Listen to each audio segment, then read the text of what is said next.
par Ahmed Mam, Mathieu Pourril par Roxane de Varine, Nicole Lesage par Denise Marty, Joachim Verdier par Yuri Philippe, Jacques Fromm par Abida Sharif, Moustapha Karim par Luc Scherrer, Éric Plasson par Alain Bancher, Valérie Herbelé par Pascal Desautels, Antoine Imbert par Marie-Christine Bression, Jean-Michel Collin m'a donné son pouvoir, Jean-Luc Ferrand par Michel Poiret et Annie Callot est excusée, de même que Patricia Collardel et Nathalie Geoffroy. Donc, pas d'opposition pour Yuri Philippe. Avis contraire, abstention. Le rapport est adopté. Nous passons au rapport 1.2 sur les décisions prises par le président en vertu des délégations qui sont données par l'Assemblée. Nous devons prendre acte de cette liste de décisions. Y a-t-il des questions? Pas de questions. Nous passons au rapport suivant. Développement économique, Luc Scherrer. Rapport 2.1. Bonjour à tous, toutes et à tous, chers maires, chers élus. L'agglomération adhère à la Maison de l'Emploi et des Métiers afin d'apporter à ses habitants des services autour de 3 axes. Donc aujourd'hui, je vais vous proposer une délibération sur les passerelles des métiers avec la Maison de l'Emploi. Les 3 axes où aujourd'hui travaille la Maison de l'Emploi sont la promotion de l'emploi et de l'information sur les métiers, l'anticipation des mutations économiques et l'appui au développement des entreprises. En plus de son adhésion historique à la Maison de l'Emploi, l'agglomération soutient également des actions spécifiques. Et pour 2021, l'agglomération souhaite accompagner la passerelle des métiers à l'emploi sur le VITEF. Pour rappel, le VITEF, c'est la semaine prochaine du mardi au vendredi. Et dans le cadre des salons VITEF et Vitivini, soutenus par l'agglomération, la Maison de l'Emploi anime et coordonne un espace de 400 m² dédié à la promotion des métiers, de la vigne et du vin, des activités connexes au champagne et plus globalement à l'information et l'accès à l'emploi de ces secteurs qui aujourd'hui en ont besoin. Grâce au partenariat d'une vingtaine de partenaires, les différents publics bénéficient d'une prise en charge durant les 4 jours du salon, au plus près des réalités et besoins de ces filières. La Maison de l'Emploi et des Métiers et Pernod Aglo Champagne définissent des objectifs que vous pouvez retrouver en annexe, la finalité et les moyens afférents à l'opération assurant le pilotage global et promotionnel sur l'opération 2021. L'agglomération apportera une contribution financière de 6 000 € maximum pour l'organisation. Celle-ci sera versée sur remise du bilan de l'opération avant le 31 mars 2022. Aussi, si vous en êtes d'accord, je vous invite à prendre la délibération telle qu'elle vous a été adressée. Merci. Y a-t-il des questions? Pas de questions. Avis contraire? Abstention. Le rapport est adopté. Nous passons au rapport 3.1. Gilles Dulion. Merci, Président. Chers collègues, la Caisse nationale des allocations familiales a décidé de mettre en œuvre un nouveau dispositif stratégique et transverse dénommé Convention territoriale globale, qui a vocation à structurer le partenariat entre la CAF et les collectivités locales. Ce dispositif doit permettre d'arrêter un plan stratégique pluriannuel partagé concernant les projets envisagés dans l'ensemble des domaines éligibles à l'action sociale de la CAF. Je précise petite enfance, enfance, jeunesse, parentalité, animation de la vie sociale et cadre de vie, accès aux droits, handicap et inclusion numérique. Il vise à mettre les ressources de la CAF, tant financières que d'ingénierie, à disposition du territoire pour proposer aux familles une offre de services complète et de qualité. La CAF a souhaité que la Convention territoriale globale soit basée sur un diagnostic partagé à l'échelle de l'agglomération afin d'avoir une meilleure visibilité des projets de territoire. Ce dispositif garantit la pérennité des financements actuels de la CAF et conditionne le financement des projets futurs et sera mis en œuvre pour la période 2021-2024. Alors effectivement, donc pour cette présentation, je suis un petit peu gêné dans la mesure où nous n'avons qu'un document martyr. C'est-à-dire que j'ai eu hier avec les services et les partenaires donc une réunion avec Madame Portelette où on a procédé donc à une étude préliminaire de la dite convention territoriale globale. Vous allez me dire comment est-ce qu'on peut donc adopter une convention alors qu'on n'en connaît même pas le contenu. Tous les élus se sont posé la question et tous les partenaires autour de la table aussi. Mais Madame Portelette m'a dit que de toute façon, donc c'est la Caisse nationale d'allocation familiale qui lui imposait le timing et on se doit ce soir donc de voter ou pas cette délibération en sachant que si on ne la vote pas, on n'aura pas les prestations donc prévues donc en 2021. Alors, voilà ce que je tenais, Président, à préciser. Il va de soi qu'une fois que la convention sera... moi, je propose que, étant donné qu'une fois que la convention sera validée, on la repassera en séance. Et cette fois-ci, tout le monde aura l'information parce qu'effectivement, J'ai expliqué via mes services à la CAF que ce qu'on nous demande de faire, c'est quelque part un peu illégal, puisqu'on est censé joindre à un rapport de délibération une convention aboutie et pas un projet. Donc, puisque ça risquait de bloquer les règlements vis-à-vis des communes, on le passe sous cette forme-ci, et je prends l'engagement ici, et j'ai pris le même engagement devant le conseil municipal d'Épernay, de faire en sorte que quand on aura la version définitive de la convention, on la repasse en bonne et due forme, de manière à ce qu'il n'y ait pas d'ambiguïté et qu'il n'y ait pas de loup, quoi. Enfin, qu'on n'ait pas le sentiment qu'on cherche à vous faire adopter une convention qui finalement pleine de blancs ou de trous, parce qu'elle n'est pas encore aujourd'hui totalement aboutie. Des questions? Oui, Marie-Christine. Quand même, merci. Oui, merci Président. Oui, je voulais juste effectivement abonder dans le sens de ce que Gilles disait ce soir, à savoir qu'il y a certes une obligation légale qui provient de la CNAV et qui impose à l'ensemble des collectivités signataires et bénéficiaires jusqu'à présent d'un contrat enfant-jeunesse, enfin, voilà, que certains d'entre vous connaissent, de passer effectivement par les fourches codines de cette CTG, qui a quand même un intérêt majeur, puisque l'idée, c'est d'avoir une vision globale d'un territoire pour pouvoir ensuite développer des projets qui auront un intérêt territorial et éviter peut-être que des projets un peu semblables puissent se juxtaposer sur un même territoire et ne pas prendre sens. Et on avait déjà vu ça dans l'histoire. Donc c'est un peu l'intérêt de la démarche. Donc évidemment après, il conviendra d'affiner, mais je compte sur Gilles et sur les élus pour ça, les axes de développement sur lesquels, effectivement, nous serons amenés à travailler. Il ne s'agit pas simplement, bien sûr, aujourd'hui, il s'agit aujourd'hui plutôt de conforter l'existant en permettant aux collectivités d'avoir le financement des prestations de services, mais l'idée, c'est quand même aussi d'être capable de se projeter dans un devenir sur les services qui pourraient avoir un intérêt communautaire pour nos familles, et je pense notamment à toutes les actions autour de la parentalité, qui sont aujourd'hui beaucoup développées sur Épernay, grâce à la Maison de l'Enfant notamment, mais qui mériteraient très probablement, et le rapport qui viendra après au niveau du club de prévention me le fait dire, qui mériterait très probablement aussi d'imaginer une extension sur le territoire de notre communauté d'agglomération. Donc profitons-en pour faire un axe de développement de projet, en quelque sorte.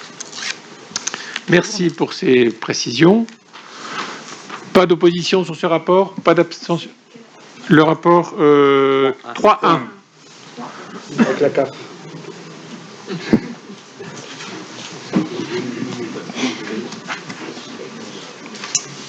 Alors, dans ce rapport, il est écrit, je cite, « Accompagner les parents pour développer leur capacité à agir, prévenir les risques vous pouvant peser sur les relations intrafamiliales, notamment lors des transitions importantes de la vie d'une famille, soutenir les parents confrontés à une séparation. » Or, il est force de constater que la passerelle, qui n'a plus à faire de la preuve de son action, répond à tout point aux grandes lignes dont je viens de vous faire lecture, reçoit 3 337,74 €. Ce n'est pas donner les moyens de son ambition, à moins que ce ne soit que de l'affichage.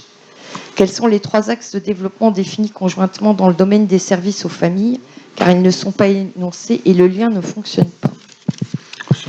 Quels seront les outils d'évaluation? Ils seront quantitatifs, qualitatifs? Y aura-t-il des évaluations intermédiaires permettant une réorganisation en cas de besoin? Et est-ce pas sourcil de confidentialité que les annexes sont vides de contenu? Alors, on va pouvoir répondre sur le sujet, mais on a déjà partiellement répondu avant. C'est-à-dire que la convention qui est jointe là est une convention martyre, comme l'a dit Gilles tout à l'heure, à savoir qu'elle est en cours de discussion en ce moment, mais que la Caisse nationale exige que les collectivités délibèrent pour pouvoir procéder aux mandatements qui sont dus aux collectivités. L'engagement que j'ai pris tout à l'heure, c'est qu'effectivement, quand cette convention sera, cette fois-ci, après négociation aboutie, c'est-à-dire prête à être signée, on la repassera au Conseil. Et là, vous aurez tout le contenu qui manque aujourd'hui. Aujourd'hui, c'est truffé de blanc. C'est comme le gruyère, il y a plus de trous que de gruyère pour le coup. Et évidemment, c'est normal, puisqu'à ce stade-là, le diagnostic vient simplement d'être présenté. Les actions vont s'enclencher derrière. Donc la Commission paraît totalement prématurée, ce qu'elle est. Mais l'idée, c'est qu'on ne pénalise pas le mandatement des communes conformément aux directives de la CNAF, que je trouve aberrantes parce que totalement, met toutes les collectivités dans l'embarras, mais que par contre, et ça vaut pour le conseil municipal d'Épernay, mais des autres communes concernées, comme pour le conseil d'agglomération, on repassera cette délibération une fois que la délibération sera aboutie, et vous aurez pour le coup le texte de la vraie délibération et pas un projet marqué, un document de travail comme c'est le cas actuellement. Donc on reviendra sur le sujet. Pas d'opposition, pas d'abstention, le rapport est adopté. Nous poursuivons, Gilles. Rapport suivant, rapport 4.1. Merci, Président. En préambule, il n'a échappé à personne que dans le corps de la délibération, il y avait une erreur. En effet, donc, je suis donc président du CISPD. Franck Leroy m'a accordé sa confiance, mais je ne suis en rien le premier vice-président de l'agglomération. Donc cette coquille, effectivement, n'a échappé à personne. Et mon cher Pascal, je voudrais te présenter les excuses les plus plates du rédacteur ou de la rédactrice qui a effectivement donc pondu cette délibération. J'espère que tu accordes ton pardon royal. Royal, c'est moi.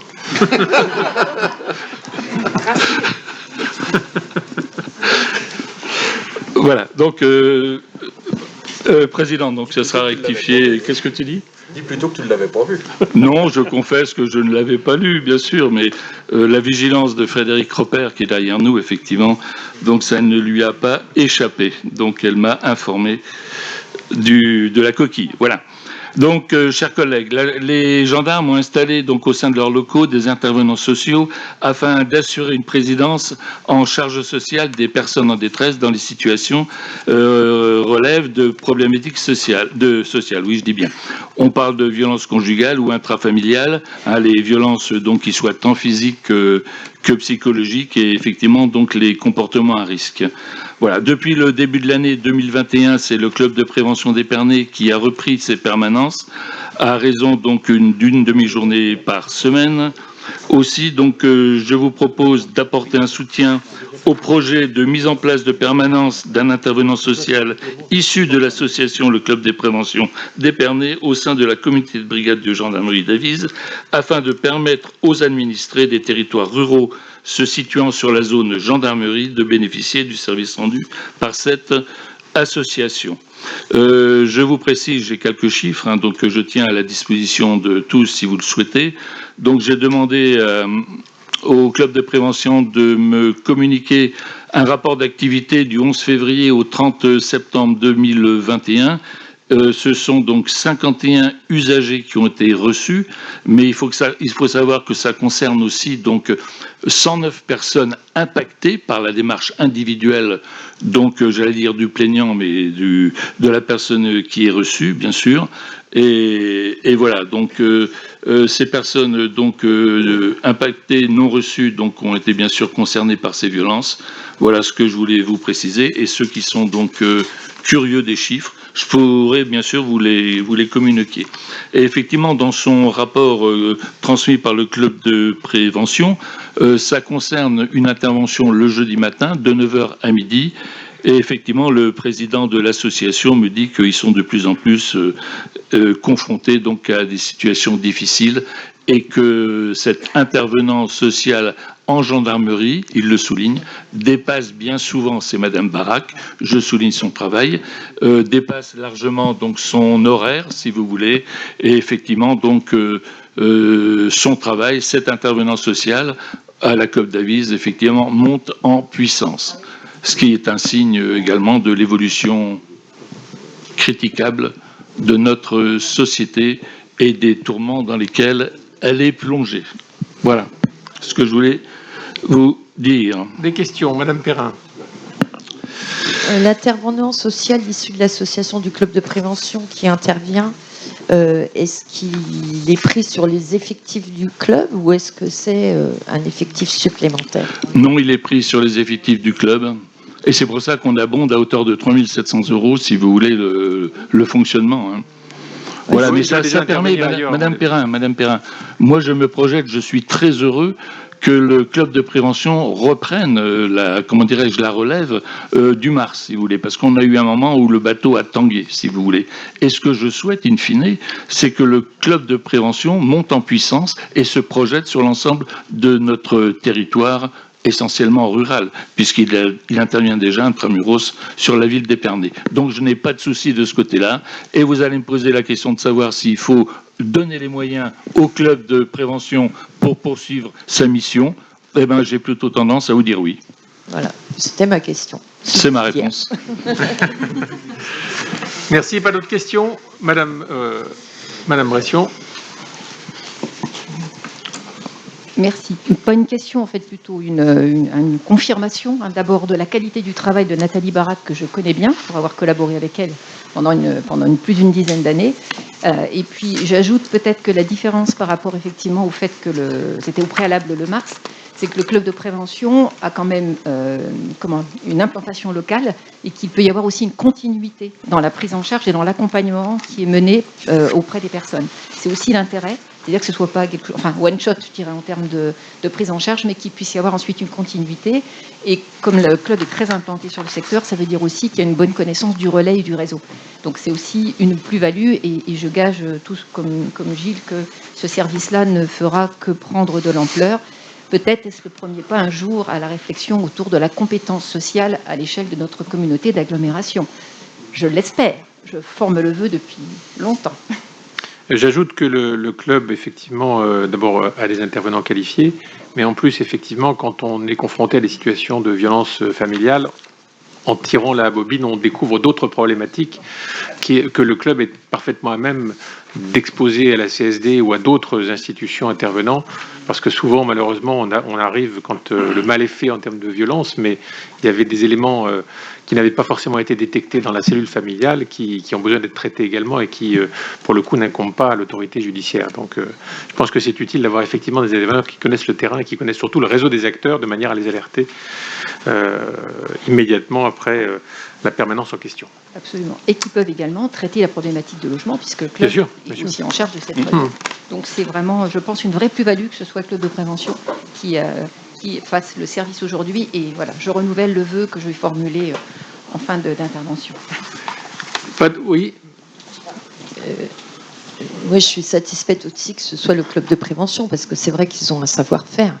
Maintenant, je pense qu'il ne faut pas déshabiller Pierre pour habiller Jacques. Non, c'est le contraire, pas déshabiller Jacques pour habiller Pierre. Et qu'on réfléchisse à une réelle création de postes s'il y a des besoins sur Avis et ailleurs. Ok. Pas d'opposition sur ce rapport, pas d'abstention. Le rapport est adopté. On poursuit avec Pascal Perrault, rapport 5.1. Merci, Monsieur le Président. Donc, nous avons réalisé dans le courant de l'année 2020 et début 2021 un certain nombre de travaux à la maison de santé située à Vertus-Blanc-Coteau. Ces travaux ont consisté en l'amélioration phonique des différentes cellules pour les médecins, et puis nous avons réorienté aussi un certain nombre de cellules qui n'étaient pas finalement utilisées ou utilisables par rapport à ce qu'elle avait été défini au départ.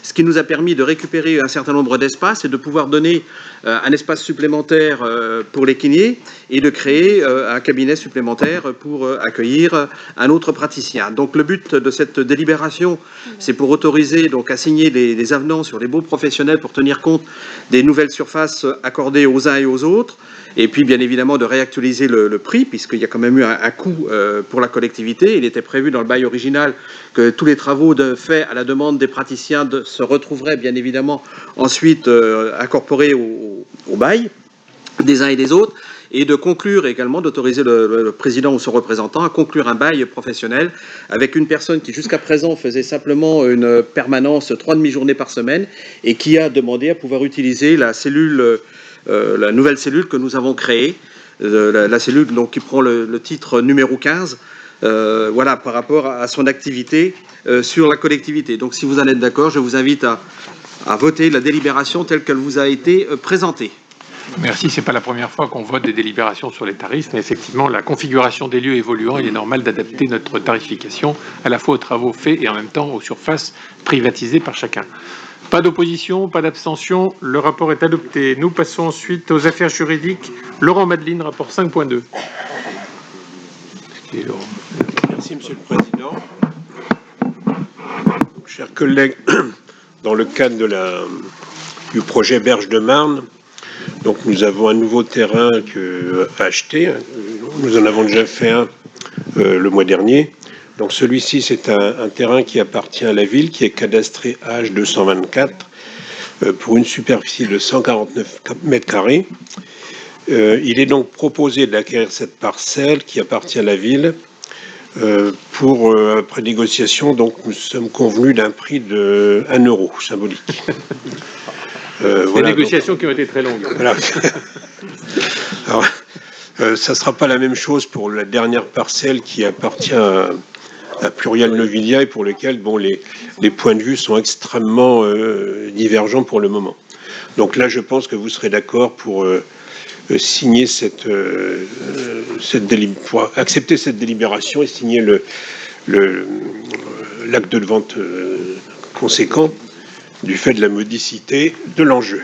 C'est effectivement une bande de terrain qui sépare deux autres terrains, l'un dont on est propriétaire depuis les derniers conseils et l'autre qu'on va acquérir parce qu'on a des travaux importants de projeter, notamment pour une station de relevage des eaux usées qui va ensuite ramener ces eaux vers la faïencerie qui s'est terminée il y a peu de temps et donc permettre l'assainissement en tout cas la conduite des eaux usées vers la station de Mardeuil, ce qui était effectivement un vrai problème jusqu'ici.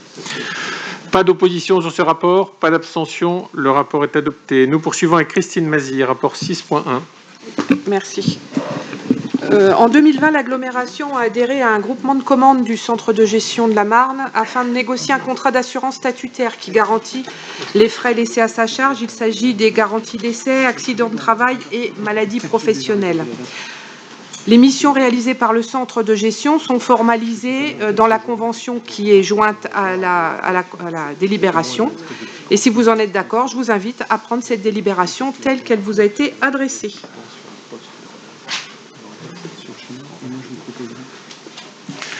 Pas de questions, pas d'opposition, le rapport est adopté. On poursuit, Christine. Donc cela concerne la régie au assainissement qui a été vue tout à l'heure, qu'on vous a présenté lors du bureau. Les statuts des régies eau et assainissement prévoient que le même directeur dirige ces deux régies et il appartient donc au président de désigner un directeur qui demeure employé par l'agglo. À ce titre, il vous est proposé de désigner Nicolas Quénon. Aussi, si vous en êtes d'accord, je vous invite à prendre la délibération telle qu'elle vous a été adressée. Merci. Des questions ? Pas de questions, pas d'opposition, pas d'abstention. Nicolas Quénon est donc le nouveau directeur de la régie eau et assainissement et il aura l'occasion de se présenter lors d'un prochain conseil. Et en tout état de cause, il va devenir un acteur important de la politique de l'eau et de l'assainissement puisque, comme vous le savez, on termine une DSP et on passe en régie, donc c'est un changement conséquent. Pas d'opposition, donc j'ai déjà voté, donc c'est pas la peine d'en voter une deuxième fois. Nous passons au rapport suivant. Laurent Madeline, rapport 7.1. Oui, merci Monsieur le Président. Donc, chers collègues, vous savez que chaque commune perçoit une attribution de compensation en fonction du transfert de la fiscalité professionnelle unique. Et donc, à chaque fois qu'il y a un transfert de compétences, donc nous devons aménager les attributions de compensation. Donc, la dernière réunion de CLECT qui s'est réunie le 4 juin dernier, donc a procédé à une évaluation des charges correspondant au transfert des eaux pluviales de la région sud.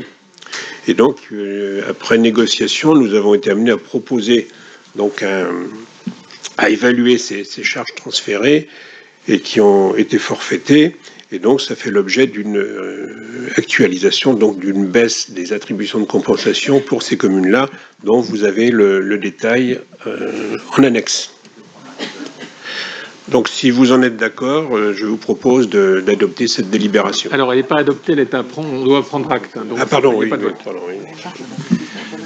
Pas d'opposition, enfin pas de questions, pardon. Nous passons donc au point suivant, qui est le rapport 7.2. Laurent Madeline, toujours.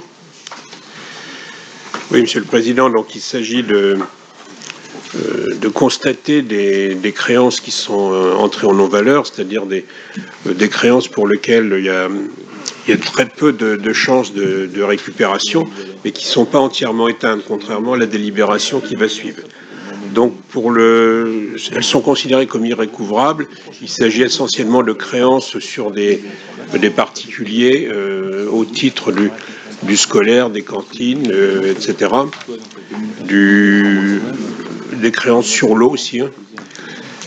Et donc, on vous propose, surtout à la demande de la trésorerie, pour, disons, nettoyer un peu nos comptes, de passer en perte ces créances irrécouvrables. Donc, vous avez en valeur donc une somme de 9 101,26 € d'une part, 9 422,44 d'autre part, et 2 580,13 pour l'assainissement.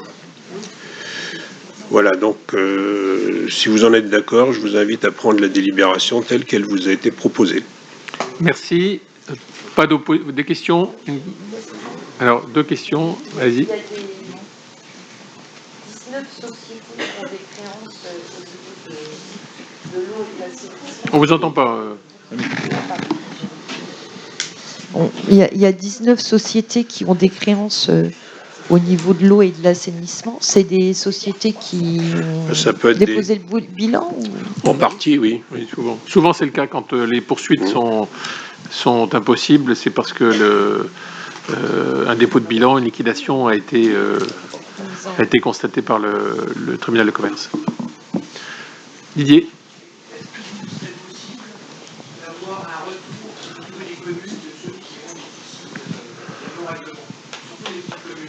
Oui. D'accord. Ok.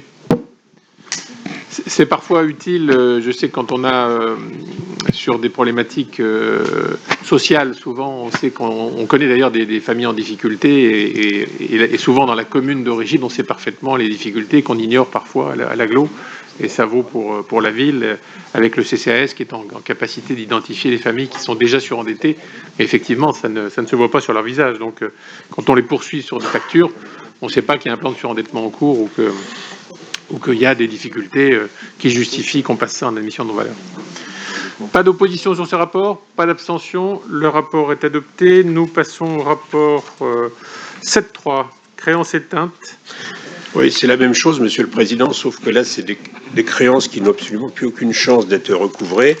Et donc, nous avons aussi, sur le budget principal, donc un montant de 2 563,11 €, et sur le budget haut, un montant de 1 432,80 au titre des exercices donc anciens de 2012 à 2021 pour le budget haut, de 2014 à 2020 pour le budget principal. Voilà, Okay. donc je vous propose d'adopter la délibération correspondante. Pas d'opposition, pas d'abstention, le rapport est adopté. Nous passons au rapport 8.1, Philippe Clodotte. Oui, bonsoir Monsieur le Président, bonsoir chers collègues. Je vous propose d'adopter ce soir une délibération qui reprend en fait la convention que nous avons signée en 2016 avec la société SPL XDMAT. Donc la convention doit être renouvelée. La société SPL XDMAT met en place un certain nombre d'applications qu'on utilise beaucoup au niveau de l'agglomération, notamment pour la transmission des flux, des informations vers la trésorerie ou la préfecture. Donc cette convention, elle arrive à expiration, il faut la renouveler. Précision, les tarifs n'ont pas évolué depuis la création de la société, puisqu'elle a été montée par plusieurs départements qui sont associés pour créer vraiment une solution simple et efficace pour les collectivités. Et je vous engage d'ailleurs, au-delà de cette délibération, si vous êtes une petite commune, à vous pencher sérieusement sur cette solution qui permet vraiment de transférer vers la préfecture, vers la trésorerie, de gérer vos conseils municipaux, enfin voilà, de faire un certain nombre de choses qui sont hyper pratiques pour un coût vraiment modeste, voire modique. Et c'est une société qui évolue chaque année. Et la nouveauté de cette année, il propose Maëlys, qui est gratuit et qui peut permettre de faire la même chose que Panneau Pocket ou IdiWap ou d'autres. Et c'est gratuit. Donc voilà, je vous encourage vraiment à regarder ça. Mme Père, vous avez une question, je crois. C'est pas une question. C'est dans la convention, article 6, il est dit que la présente convention est conclue sur la période comprise entre le 22/2/2017 et le 31 décembre 2021. Je pense que les dates n'ont pas été changées. Dans la convention, oui, ils n'ont pas dû changer les dates, voilà. effectivement. Donc c'est Merci juste pour pour cette remarque. signaler l'erreur que j'ai. Merci d'être On va vérifier de lire que- attentivement ces Voilà. rapports. Pas d'opposition, pas d'abstention. Le rapport est adopté. L'ordre du jour est épuisé. Prochain conseil le 18 novembre. Prochain, on aura un conseil, à mon avis, avec des rapports un peu plus conséquents, puisque c'est une période de l'année où on va engager des décisions importantes. Oui, Jean-Pierre.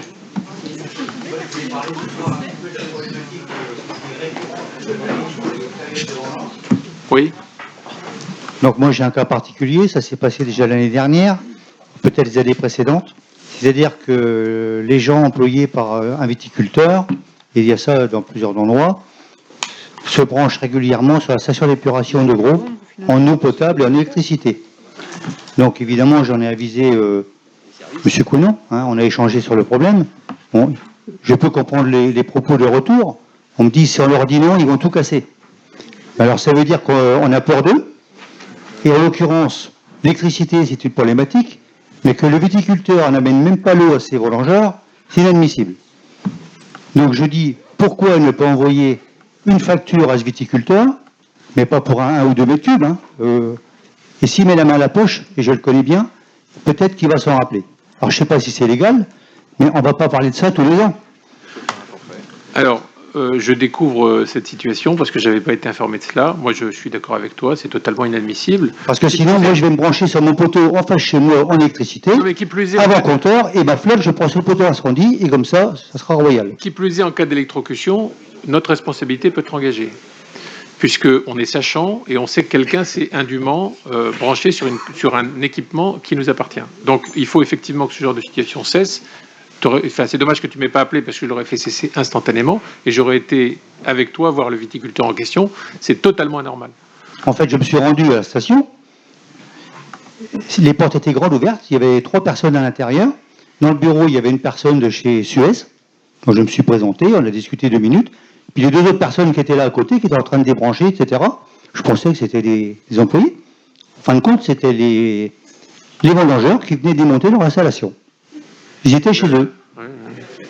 Donc moi, ça me frustre un petit peu ce problème. En complément de ce qu'a mis Pascal Perrault dans la presse pendant les vendanges, ça devient infernal. Il faut que les vignerons mettent la main à la poche ou alors ils soignent leurs employés. Non, mais... il y en a qui le font, donc voilà, je ne suis pas d'accord. Tu me donneras les coordonnées du vigneron en question. J'ai donné le numéro de téléphone et le nom à M. Conon. On a échangé parce que j'ai reçu mon bureau. Oui, dont il se souviendra. Voilà. Et il est hors de question qu'on tolère ce genre de choses. Alors, M. Conon m'a dit que c'était la dernière année, mais bon, on en parle tous les ans. Non, mais on ne peut pas laisser ce genre de choses, c'est pas possible.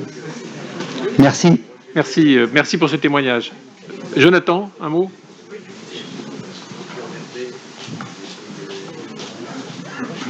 Oui, merci, Président. Juste pour un petit mot d'information, en ce moment se déroule le Forum Climat. Donc, il y a eu une séance au Palace mardi. Ça commence. Enfin, il y a l'exposition qui est en cours sur la ville de Champagne qui a commencé vendredi. La séance de cinéma mardi, hier soir. Et puis, donc la thématique centrale, on parle beaucoup de climat, de réchauffement climatique, mais aussi la thématique centrale qui est le cap zéro déchet qu'on a mis en place avec l'AGLO. Donc, il y a beaucoup de thématiques là-dessus. La semaine prochaine, je vous invite à participer à la table ronde à 18h30 dans ce même lieu, avec des entreprises, des associations, des particuliers qui viennent témoigner et nous donner un autre regard sur le recyclage. Voilà. Et puis il y a d'autres animations aussi qui sont prévues. Le programme est en ligne, il y a aussi un petit document. Et puis les écoles, évidemment, participent beaucoup. On a des collèges, des écoles du territoire qui viennent ici, en tout cas sur le site du Parc Roger Menu, pour des expositions, pour des ateliers, mais également des interventions en classe. Donc n'hésitez pas à regarder le programme, il y a pas mal de choses, et notamment aussi le samedi 16, si je ne me trompe pas, à la salle d'Ilcop à Vernon, il y aura une projection de documentaire, et puis on aura également une intervention du skipper, enfin du navigateur Yvan Bourgnon, qui est aussi également le président de The Sea Cleaners, qui nettoie les océans, donc un bel après-midi en perspective. Merci pour cette précision. Bonne soirée à tous et rendez-vous au 19 novembre. Et je pense que le 19 novembre, on pourra boire un coup à l'issue de la séance. J'en suis même convaincu. 18 ou 19, je ne sais plus. 18. Là, comme pas attendu, ils se sont servis déjà pendant. Consommation